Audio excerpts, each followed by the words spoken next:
En aquel tiempo dijo Jesús a la gente: el reino de los cielos se parece también a la red que echan en el mar y recoge toda clase de peces. Cuando está llena, la arrastran a la orilla, se sientan y reúnen los buenos en cestos y los malos los tiran. Lo mismo sucederá al final de los tiempos. Saldrán los ángeles, separarán a los malos de los buenos y los echarán al horno encendido. Allí será el llanto y el rechinar de dientes. ¿Entendéis bien todo esto? Ellos le contestaron: sí. Él les dijo: ya veis, un escriba que entiende del reino de los cielos es como un padre de familia que va sacando del arca lo nuevo y lo antiguo. Cuando Jesús acabó estas parábolas, partió de allí. Palabra del Señor. Si hoy un sacerdote habla en un retiro, en una homilía, o un catequista a unos niños en la catequesis, les habla del infierno, del juicio, es posible que alguno de los padres de esos niños pongan una denuncia contra el sacerdote. Y es posible que más de uno de los fieles se sientan escandalizados y hasta llamen al obispo para denunciar al sacerdote. Es algo hoy de tan mal gusto. ¿Cómo se puede hablar del infierno? Pero ¿cómo se puede hablar del juicio? Pero bueno, pero usted es, te van a decir enseguida, preconciliar. Es usted preconciliar. Eso te lo dicen como si fuera el mayor insulto. O sea, puede ser lo que sea, pero no preconciliar. Eso no, ¿vale? Y el problema está en que el Evangelio es preconciliar. Es decir, antes del Concilio Vaticano II existía el Evangelio desde 1960 años. Por lo menos que existía nuestro Señor y el Evangelio, pongamos, 1930, 40 años antes. ¿Y qué hacemos con el Evangelio? Muchos quieren entrar en él, cortar con una tijera y echar al fuego todo lo que no está de moda. Pero es que está aquí en el Evangelio. ¿Qué culpa tengo yo de que Jesús lo dijera? Por ejemplo, cuando Jesús dice: lo que hayas hecho al más pequeño, a mí me lo has hecho. Tenía hambre y me has dado de comer. Eso está muy bien. Eso está de moda. Tenía hambre y me has dado de comer. Está muy bien. Pero se corta la parte de ese mismo fragmento del Evangelio donde dice: diré a los que no me han ayudado, vete maldito de mi Padre al fuego eterno. Eso se corta. Pero ¿cómo va a mandar Jesucristo a alguien al fuego eterno? ¿Pero qué tipo de Dios estás tú predicando? El tipo de Dios que hemos creado no es el tipo de Dios del Evangelio, es otro Dios distinto, que no tiene nada que ver. Es un Dios tan dulzón que no hay quien se lo trague.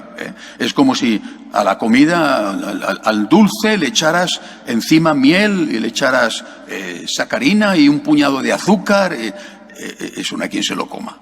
Bueno, pues ese es el Evangelio que están haciendo, que no tiene nada que ver con este Evangelio. Porque en este Evangelio del Dios amor, en el Evangelio donde se nos dice que Dios es amor, también se nos dice esto. Es decir, se nos dice que habrá un juicio y que en ese juicio unos irán al cielo y los otros irán al infierno. Que no es que yo me lo invente o ese cura a preconciliar se lo invente, es que está en el Evangelio. En una ocasión hace años debatía en una conferencia con un sacerdote que era mayor que yo, ya falleció, y hablábamos de estas cosas, y él hablaba siempre del Concilio Vaticano II, ahí empezaba la Iglesia. Y yo le dije: yo tengo un problema, es que siendo franciscano, tengo el problema de que admiro a San Francisco y quiero imitarle. Y resulta que San Francisco vivió hace 800 años. Y que vaya problema, ¿no? Es que San Francisco era de antes del concilio. ¿Qué hago con San Francisco? Y con Santa Teresa. Y con San Ignacio. Y con Santo Domingo. Y con todos los santos que han vivido antes. Nada vale. Nada vale. Ni el Evangelio vale, ni los santos valen. Nada vale. Hemos empezado hace 50 años. Pero qué salvajada, qué barbaridad. Esto es la palabra de Dios. Habrá un juicio marcado por la misericordia, ninguna duda. Un juicio donde la misericordia se reirá de la sentencia, ninguna duda, pero habrá un juicio.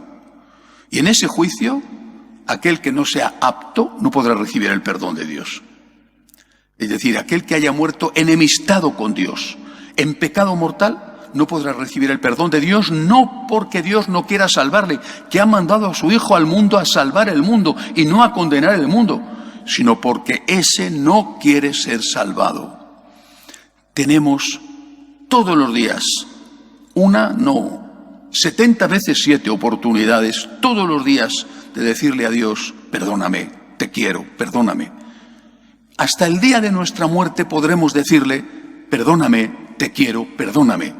Pero si ese día llega y no estamos en gracia de Dios, dice San Francisco, ay, en el Cántico de las Criaturas nada menos, dice, ay de aquel al que en pecado grave le sorprende la hermana muerte, ay de aquel al que en pecado grave sorprende al pecador.